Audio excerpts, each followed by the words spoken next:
Update tayo sa sitwasyon sa Mandaluyong na nakaranas na rin ng mga pagbaha. May ulat on the spot si Mark Makalalad ng Super Radio DZBB. Mark? Rafi, sa pag-ikot ng Super Radio DZBB, naabutan namin ang mga sasakyang pahirapan ng pagdaan sa kahabaan ng Bonnie Avenue at Maysilo Circle sa Mandaluyong City. Sa katunayan, may mga nag-counterflow na ng mga sasakyan sa Maysilo Circle na light vehicles at umatras matapos hindi kayanin ang baha. Kasama rin sa binaha ang Ballesteros, F. Martinez at F. Ortigas. Ganyan din ang bahagi ng papuntang Kalentong. Dahil dito, nagpatupad na ang traffic routing sa mga lugar na baha para hindi na ito madaanan pa ng mga motorista. Sa ngayon, mahinang pagulan na lamang ang nararanasan sa lungsod ng Mandaluyong. Balik sa iyo, Rafi. Mark, ano daw dahilan ng pagbaha dyan? Dahil alam natin may malaking o pinalaki yung drainage system dyan, hindi ba?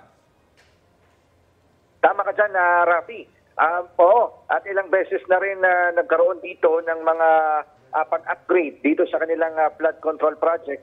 Ang sinasabi, yung volume talaga ng ulan at yung mababang lugar dyan sa bahagi ng Maysilo at Bonnie Avenue, kaya tuwing umuulan, yan talaga ay mabilis na tumataas ang baha. Gayunman, sinasabi naman ng LGU na kung ikukumpara dati, kapag nagkaroon ng pagbaha, ito naman ay mas mabilis nang humuhupa. Okay, maraming salamat, Mark Makalalad ng Super Radio DZBB.